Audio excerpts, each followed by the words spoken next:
ጥቂት ጊዜ የምንማማርበት የትምህርታችን መነሻ ርዕስ አድርገን የምንነሳው ቅድም ካህኑ በቅዳሴው መካከል ካነበቡልን የወንጌል ክፍል የዮሐንስ ወንጌል ምዕራፍ 21 ቁጥር 15 ላይ በምናገኘው ኃይለ ቃል መነሻነት ይሆናል። በዚህ የመጽሐፍ ቅዱስ ክፍል ውስጥ የምናገኘው ኃይለ ቃል ትወደኛለህን የሚል ይሆናል። ፀሐዩ ኢየሱስ ክርስቶስን ያየነባት ሰማይ እናታችን ቅድስት ድንግል ማርያም ስለ ሁላችንም በልጇ ፊት ትቆምልን። ትወደኛለህን? ይህንን ቃል የተናገረው ለስም አጠራሩ ክብር ይግባውና ጌታችንና መድኃኒታችን ኢየሱስ ክርስቶስ ነው። ጌታ መድኃኔዓለም ኢየሱስ ክርስቶስ ሞትን በሞቱ ድል ነስቶ በስልጣኑ ከተነሳ በኋላ ለደቀ መዛሙርቱ በተለያዩ ጊዜ ተገልጾላቸዋል። በዚህ የመጽሐፍ ቅዱስ ክፍል ውስጥ ደግሞ የምንመለከተው ለሶስተኛ ጊዜ በጥብርያዶስ ባህር አጠገብ ለደቀ መዛሙርቱ እንደተገለጸላቸው ይናገራል። በዚህ ባህር አጠገብ ደቀ መዛሙርቱ ተሰብስበው እንደነበር የዮሐንስ ወንጌል 21ኛ ምዕራፍ ከቁጥር 1 ጀምሮ ታሪኩን ይናገራል። ደቀ መዛሙርቱም ወደ ባህሩ እንሂድ ተባብለው አሳ ሊያጠምዱ ሌሊቱን ሙሉ እንደደከሙ ይናገራል። በዚህ እንቅስቃሴያቸው ውስጥ በዚህ አዳር ውስጥ ምንም አሳ በመረባቸው ላይ የገባ አልነበረም። በዚህ ምሽት በዚህ ሌሊት የሌሊቱን ቁር ብርዱን፣ ጨለማውን፣ ነፋሱን በዚህ የተቀበሉ ሲሰቃዩ ከማደር ውጪ ያተረፉት አንድም ነገር አልነበረም። ምክንያቱም አስበው የተንቀሳቀሱት እናገኛለን ብለው የደከሙት አንድም አሳ እንኳን መረባቸው ላይ አልገባም ነበረ። ወጡ፣ በድካም አደሩ፣ አዝነው ተመለሱ።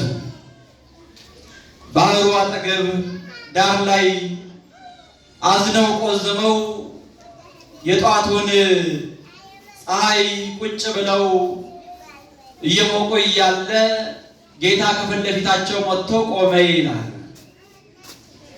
እሱ ሲመጣ የመፍትሄ ባለቤት ነውና ችግር ይወገዳል። በእያንዳንዳችን ቤት ውስጥ ይምጣል። መጥቶ ከፊት ለፊታቸው ቆመ። ከዚህም በኋላ እንዲህ አላቸው፣ ልጆች አንዳችን የሚበላ አላችሁን አላቸው። ሲደክሙ እንዳደሩ ስላወቀ ችግራቸውን ስለሚያውቅ ችግራቸውን ዙሪያውን አልዞርን በቀጥታ ችግራቸውን እንዲናገሩ ከፊት ለፊታቸው ቆሞ የሚበላ አላችሁን ብሎ ጠየቃቸው። እሱ እንዲህ ነው የሚያደርገው፣ ነፃ ፈቃድን ይፈልጋልና ከኛ ጥያቄው እንዲነሳ ይፈልጋል። 38 ዓመት ሙሉ ጸበሉ ጋር ተኝቶ የአልጋ ቁራኛ ሆኖ በደዌ ሲሰቃይ የነበረውን መጻጉዕን ጠጋ ብሎ ልትድን ትወዳለህን ነው ያለው። አሁን ሲል አዳነው። እዚህ ደግሞ ሳምራዊቷ ሴት ጋር ሄዶ ዮሐንስ 4 ላይ ይሄኛው ዮሐንስ 5 ነው። ዮሐንስ 4 ጋር ላይ ደግሞ ወደዛች ሴት ሄዶ ውሃ ጠጪኝ አላት። ባላትም ጊዜ እሷ ውሃ የሚጠይቃት ማን እንደሆነ አላወቀችም። ሰው ስለነበረ ስለመሰላት ነገረችው። አንተ እንዴት ጠይቀኛለህ ከኔ ያለችው። የሕይወት ውሃ እሰጥሻለሁ አላት። ዳግመኛ እንዳትጠሚ። እንግዲያውስ ዳግመኛ እንዳልጠማ ሰው አየኝ አላየኝ ብዬ ወደዚህ ስፍራ እንዳልመጣ አንዴ ጠጥቼ ለዘላለም እንድረካና ቤቴ እንድቀመጥ ወደ አደባባይ የሚያመጣው ችግሬ እንዲቀር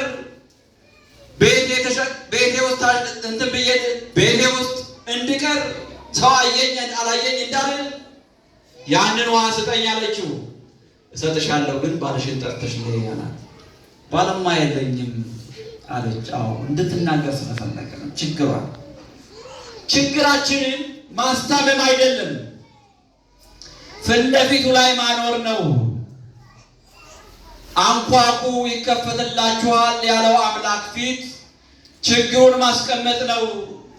አንተ ይህን ችግር አስወግደው ብለን፣ ጨለማዬን አብራልኝ ብለን፣ ግራ ተጋብቻለሁ ቀኙን መራኝ ብለን፣ ነገር ሁሉ በወጣም በወርድም አልተሳካልኝም ብለን፣ በእኔ ሄጃለሁኝ አልተሳካም አንተ ቀደምልኝ ብለን እሱን ስናስቀድመው ነገር ይከናወናልና ልመናችንን በፊቱ እንድናኖር ያስፈልጋል።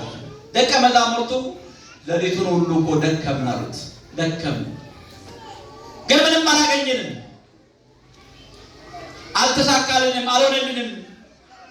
ተርበናል፣ ተጠምተናል። ያተረፍነው ብርድ ነው፣ ጨለማ ነው፣ የባህር ነፋስ ነው። ብቻችንን ወጣን፣ ባዶአችንን ተመለስን። ባዶ ወጥተን ባዶ ተመልሰናል። አንተ ባዶአችንን ትሞላ ዘንድ አዝሃልና ተናግረሃልና አንተ ካልክ መረቡን በስምህ እንጥላለን አሉት። ደቀ መዛሙርቱ ችግራቸውን አቅርበው ነበርና መፍትሄውን ስለነገራቸው እንዲህ አሉት።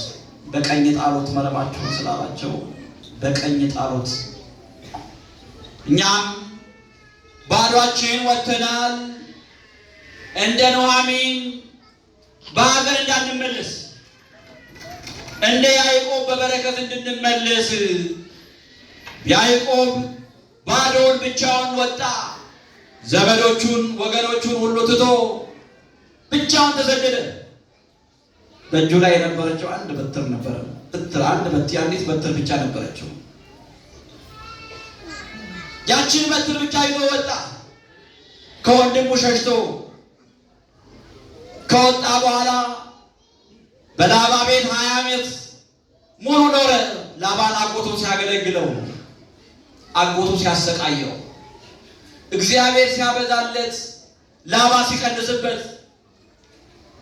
እግዚአብሔር በበረከት ሲጎበኘው፣ ላባ ደግሞ የሰጠውን ሲነሳው፣ እግዚአብሔር እያበዛለት በበረከት ላባን አሸነፈው።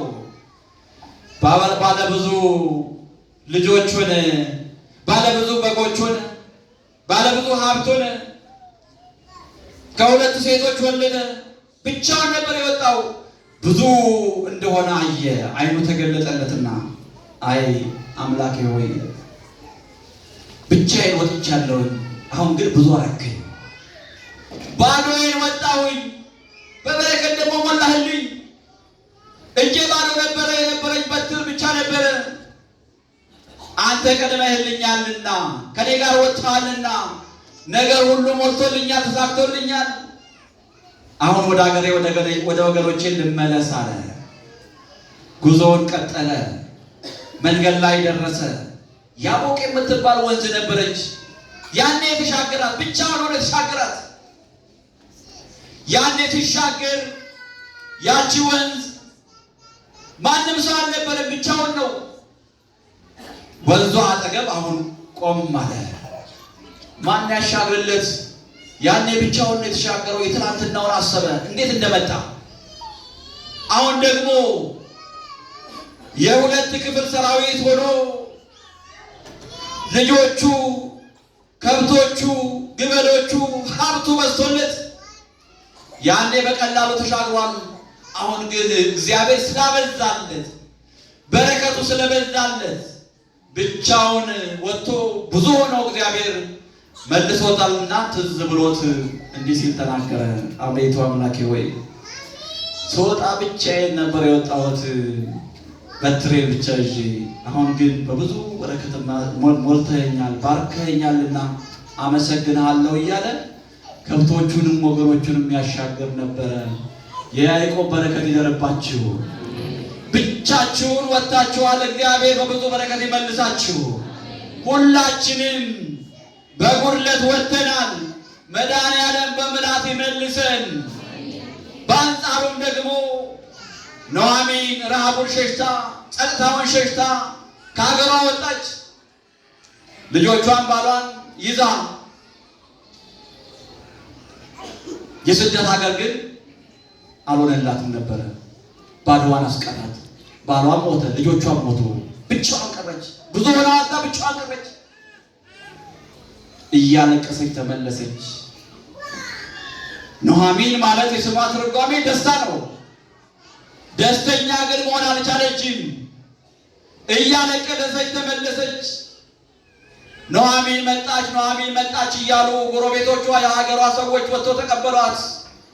ኑኃሚን ኑኃሚን አሏት። ተው አትበሉኝ።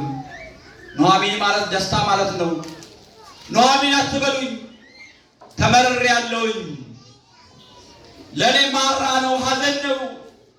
በብዙ ወጣሁኝ፣ እግዚአብሔር ግን በጉድለት መልሶኛል። ተመርሬያለሁ እያለች ስታለቅስ ነበረ። የኑኃሚንን መመለስ ሳይሆን የያዕቆብን መመለስ ይስጠን። አሜን አትሉ? አዎ። እግዚአብሔር በቸርነቱ ሁሉንም ይጎበኛል። ችግሩን ግን ከፊት ማስቀመጥ ነው፣ ከፊት ለፊት ማስቀመጥ ነው። ቀይረው ብሎ አስተካክለው ብሎ ሙላው ብሎ አጣፍጠው ብሎ በዶክመንት ቤት ተገኝቶ ሰርጉን ቤት ባረከው፣ ውሃውን ወይን አደረገለት። ሰርገኞችም ከሁሉ አስቀድማችሁ መድኃኔዓለምን በትዳራችሁ ጥሩት፣ በሰርጋችሁ ጥሩት። ድንግል ማርያምን ጥሯት። ውሃውን ወይን የሚያደርግ ልጇን ከፊቱ ትቆማለች። አልቆባቸዋል ብላም ታማልዳለች። ፍቅር እንዳያልቅባችሁ ባለትዳሮች ሙሽሮች፣ ፍቅር እንዳያልቅባችሁ፣ በረከት እንዳያልቅባችሁ፣ ቤታችሁ ፍሬ እንዳይጠፋባችሁ፣ በፍሬ እንዲባርካችሁ፣ በበረከት እንዲባርካችሁ ድንግል ማርያምን መድኃኔዓለምን እናትና ልጁን ወደ ትዳራችሁ ጥሩ። የዛኔ ትዳራችሁ ሙሉ ይሆናል። የዛሬ ፍቅር እንዲቀጥል እውነተኛው ፍቅር መድኃኔዓለም በቤታችሁ ይገኝ።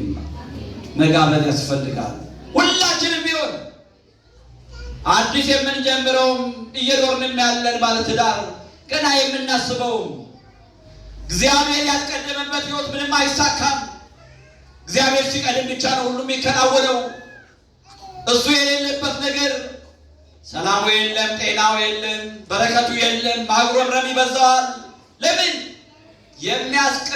የሚቀድመውን አላስቀደምንምና፣ አልጠራንምና፣ አልጋበዝንምና የመቅበዝበዝ ሕይወት ይሆንብናል። መድኃኔዓለም ከዚህ ይሰውረን። እግዚአብሔር ይቅደም፣ በሕይወታችን በትዳራችን ይቅደም፣ በእቅዳችን ይቅደም፣ በፕሮሰሳችን በጉዟችን መድኃኔዓለም ይቅደም። ሲቀድም ነገር ሁሉ ይከናወናል፣ ይቃናል። ያሰብነው ሞልቶልን እንመለሳለን። ስናስቀድመው መድኃኔዓለም ይቅደምልን። በሁሉ ገባ። ደቀ መዛሙርቱን ባህሩ አጠገብ አገኛቸው። ነገሩት ደቀ መዛሙርቱ ስንደግም እኮ አደርን፣ የሆነልን ነገር የለም፣ አንድም ዓሣ አልተገኘም አሉት። አስበው ወጥተዋል፣ አልሆነላቸውም። ባዶውን ተመለሱ። ባዶአቸውን ሄደው ባዶአቸውን ተመለሱ። ነገሩት። ሲነግሩት በስተቀኝ ጣሉት አላቸው። የመፍትሄ ባለቤት አይደለም። እኛ እንናገር እንጂ መፍትሄው አለ እሱ ጋር። የኛ ነገር በማንም እጅ አይደለም፣ በመድኃኔዓለም እጅ ብቻ ነው። ይህንን እንመን። ፕሮሰስ በጀመረልን በወንድማችን እጅ አይደለም፣ በእህታችን እጅ አይደለም፣ በዘመዳችን በወገናችን እጅ አይደለም። ወይንም እዚህ ለስራ መተን እዚህ ባለው ሰው እጅ አይደለም፣ በማንም እጅ አይደለም። የኔ እጅ በአንተ እጅ ነው እንበለው። የኔ ነገር በአንተ እጅ ነው እንበለው። በመድኃኔዓለም እጅ ነው፣ በማንም እጅ አይደለም። የሰው እጅ ይታጠፋል፣ የማይታጠፈው እጅ እሱ ብቻ ነው። ወቅት አይቶ ጊዜውን ተመልክቶ ሲሆንም ሳይሆንም ሰው ይቀየራል። የማይቀየረው መድኃኒዓለም፣ አይቶ የማይተው መድኃኒዓለም፣ ልቦ የማይጨክንብህ መድኃኒዓለም፣ ደካማነትሽን የሚያውቀው መድኃኒዓለም፣ ከኛ በላይ እኛን የሚረዳን መድኃኒዓለም፣ እኛ ወደሱ እጥፍጥፍ ብለን ውስጣችን ልባችን ሰብረን በቀረብን ሰዓት በበረከት የሚጎበኘን መድኃኒዓለም። የኛ ነገር በማንም እጅ አይደለም፣ በመድኃኒዓለም እጅ ብቻ ነው። የኔ ነገር በአንተ እጅ ነው፣ አስተካክሎ እንበለው። የኔ ነገር በአንተ እጅ ነው፣ የሚታጠፈውም የሚዘረጋውም። አዎ የሚከፍተውም እሱ ነው፣ የሚዘጋውም እሱ ነው። ሲዘጋም ይዘጋዋል። አይዝጋብን መድኃኒዓለም። ይሄንን ነው መፍራት እግዚአብሔር ልጆች። ታስታውሳላችሁ በዚህ በመጽሐፈ ሳሙኤል ምዕራፍ 1 ስለ ሐና ታሪክ ስንመለከት የሐናን ታሪክ ስንመለከት ሐና ማህፀኗን እግዚአብሔር ዘግቶ ነበር የሚል ቃል እንመለከታለን። አትወልድም ነበራ፣ ልጅ የላትም ነበራ። እስራኤላውያን በመካኖች ደግሞ ይሳለቁ በኃጢአታቸው የመጣ ነው ብለው ይሉ ነበረ። ሐና ታጉረመርም ታለቅስ ነበረ። በኋላ ወደ እግዚአብሔር ስላለቀሰች እግዚአብሔር ሰማት። ሐናና ኢያቄንም እግዚአብሔር ሰምቷቸው ለሁላችንም ለዓለም ሁሉ መፍትሄ የምትሆን በሐና ማህፀን ድንግል ማርያምን እንዳፈራ መድኃኒዓለም በሐና ማህፀን በትችኛዋ ሐና በኤልቃና ሚስት ሐና ማህፀንም ለሁሉ አገልጋይ የሚሆን ሳሙኤልን ያፈራ መድኃኒዓለም በሱ ዘንድ እንዳይዘጋብን ነው መፍራት። ኧረ እሱ ፕሮሰሴን ይዘጋብኛል፣ ኧረ እሷ እንዲህ ታደርግብኛለች፣ ኧረ እሱ ህይወቴን ያበላሽብኛል፣ ኧረ እሱ እኮ እዚህ መኖሬን ያበለሻሸዋል፣ ይታገዳል። እንዲህ አትበሉ፣ እንዲህ አንበል። እግዚአብሔር ልጆች በፍጹም ልባችን እግዚአብሔርን እንመልክ፣ በፍጹም ልባችን እንታመን። እግዚአብሔር አዋቂ ነዋ። እግዚአብሔር ስለኛ ያውቃልና ለእናንተ የማስባትን ሐሳብን ያውቃል ብሏል። እኛን አብቦ ጨርሶናል እስከ ዓለም ፍጻሜ ድረስ። እኛ የምናውቀው ያሁንን ነው። በዘመናችን እስከምንሞት ድረስ ስጋችን ነፍሳችን ከስጋችን እስከምትለይ ድረስ ማን እንደሆነ ደራሲው መድኃኒዓለም ያቀራል የእኛን የሕይወት ታሪክ። እኔ የነገዬን አላውቅም፣ ያንተ ዓይን ግን የነገውን ሁሉ ያውቃል ያያል። ፊቴ ላይ ያለውን እንቅፋቱን አንከባልልኝ፣ መንገዱን ምራኝ ልንለውና በጸሎት በፊቱ ልንቆም ያስፈልጋል። ደቀ መዛሙርቱ ነገሩት። ከዚህ በኋላ አስተካከለላቸው፣ መረባቸው ሞላላቸው። 153 ዓሣ እግዚአብሔር ተናግሯልና መረባቸው ሞልቶ እንደገና ተመለሱ። ደስ አላቸው፣ ነገሩት። ከዚህም በኋላ ተርበው የለም መራባቸውን አውቀዋል የመጣላቸው። ኑ ምሳ ብሉ አላቸው። ወደውም ከዓሣው ላይ ጠብሰው ምሳቸውን በሉ። ምሳ ከበሉ በኋላ ይላል ወንጌሉን ቅድም ያነበብኩልን ካል ደቀ መዛሙርቱ ቁጭ ብለው ምሳ ከበሉ በኋላ ጌታ አንድ ጥያቄ ጠየቀ። የዮና ልጅ ጴጥሮስ ሆይ ከነዚህ ይልቅ ትወደኛለህን ሲል ጠየቀው። አዎ የእሱ ፍቅር ከማንም አይወዳደርማ። ከልጅ አይወዳደርም፣ ከሚስት አይወዳደርም፣ ከባል አይወዳደርም፣ ከእናት አይወዳደርም፣ ከአባት አይወዳደርም፣ ከማንም አይወዳደርም። ከነዚህ ይልቅ ትወደኛለህን አለው። አዎ እንደምወድህ አንተ ታውቃለህ አለ። ከዚህ በፊት ከመስቀል በፊት እወድሃለሁ ብሎት ክዶ ነበርና አሁን ግን ወደ ልቡ ስለተመለሰ ጴጥሮስ አዎ ጌታ ሆይ እንደምወድህ አንተ ታውቃለህ አለ። የትምህርታችን ርዕስ ትወደኛለህን? መድኃኒዓለም ጴጥሮስን ብቻ አይደለም ሁላችንንም ይጠይቃል። ትወደኛለህን? ትወድኛለሽን? ይሄ ጥያቄ የሁላችንም ጥያቄ ነው። እኛም ስንመልስ በቃል አይደለም አሁን የምንመልሰው፣ በተግባር ነው። የአሁኑ ጥያቄ በተግባር የሚመለስ ጥያቄ ነው። ምንድነው የምንመልሰው? ከወደድከኝ ትእዛዜን ጠብቅ ብሏል። ከወደድሽኝ ትእዛዜን ጠብቂ ብሏል። ፍቅሩን የምንገልጠው በተግባር ነው። ፍቅሩን የምንገልጸው መውደዳችንን የምንገልጸው ትእዛዙን በማክበር ነው። የሚወደንን መውደድ አይደለም፣ የሚጠላንን በመውደድ ነው። ወንድሙን የሚጠላ ነፍሰ ገዳይ ነው ይላል። ወንድማችንን በመጥላት አይደለም፣ በመውደድ ነው። ምክንያቱም እሱ መስቀል ላይ የሚሰሩትን አያውቅምና ይቅር በላቸው ብሏል። አንተም እንዲህ ነው፣ አንቺም እንደዚህ ነው። የሚጠበቅብን ይሄ ነው። ትእዛዝ ነው። ትእዛዙን ስናከብር ያኔ ፍቅራችን ይገለጻል። ትወደኛለህን? አዎ ይኸው። ትወጂኛለሽን? አዎ ይኸው። እንዴ እሷማ እንዲያርጋኝ መተት አርጋብኝ ከሀገር ያሳዳኝ እንዲያወጣ እንዲወርደን አይደለም። እሱማ እንዲያደርጎኝ አይደለም። ክፉውን በክፉ አትቃወሙ ነው። ክፉውን በክፉ አትቃወሚ ነው። ክፉውን በመልካም መልስ ነው። ትወደኛለህን? አዎ ይኸው። ክፉውን በመልካም መልስ። ትወደኛለህን? አዎ። የተራበውን ማብላት፣ የተጠማውን ማጠጣት፣ ያለን ማካፈል፣ ከሁሉ ጋር በፍቅር መኖር። ትወደኛለህን? አዎ። ጠዋት ማታ ከልጁ አለመለየት ብቻ አይደለም ሕይወት ያለው ክርስትና መኖር። ልብስ ብቻ አይደለም፣ በውስጥ የተሸለመ ልብስ መድኃኒዓለም ይፈልጋል። አንደበትን ብቻ አይደለም፣ የልብን መሰጠት ይፈልጋል መድኃኒዓለም። የቃል ቅንብር አይደለም፣ ከልብ የሚወጣውን ልባችን ላይ ያለውን ያየዋል እሱ፣ ያነበዋል እሱ። ውስጥ ድረስ ዘልቆ የሚያይ ነው የእሱ ዓይን። ውስጣችንን ያህል ይመለከታል፣ ያነብናል፣ ማን እንደሆነ ያውቃል። ምክንያቱም ከልብ ሞልቶ የተረፈው ነው አንደበት የሚያወጣው የሚያመላልሰው፣ ብልቶች የሚተገብሩት በውስጥ የተመላለሰውን የተከማቸውን ውስጣችን የሚያመላልሰውን መልካሙን ይሁን ክፋቱን የምናሰላስለውን ነው። አንደበታችን የሚናገረው፣ እጃችን የሚናገረው፣ ዓይናችን የሚናገረው፣ አካላችን ላይ ያሉ ብልቶች በአጠቃላይ ለስራ የሚሰማሩት ውስጣችን የሚመላለሰውን ያንን ተነስተው የሚተገብሩት። ስለዚህ በመድኃኒዓለም ፊት ልባችን ማንጻት፣ ውስጣችን ማንጻት፣ ንስሐ መግባት፣ ሥጋ ወደሙ መቀበል፣ በመመላለስ ብቻ ሳይሆን በመመለስ እሱ ይፈልገው መመሳሰልን አይደለም መሆንን ነው።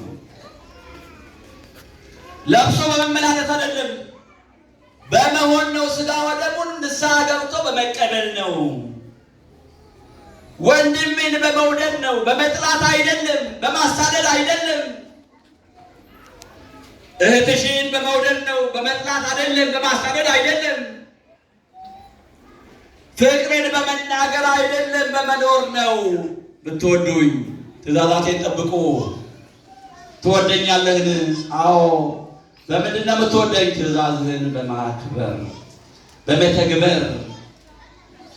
ዛሬ የሚጠይቀን መድኃኒዓለም ይሄንን ሲሆን የምንመልሰው ምላሽ ይሄ ነው ሊሆን የሚችለው በተግባር እውነተኛ ክርስትና።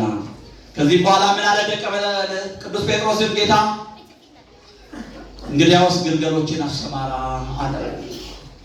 እንደገና ጠየቀው፣ ትወደኛለህን?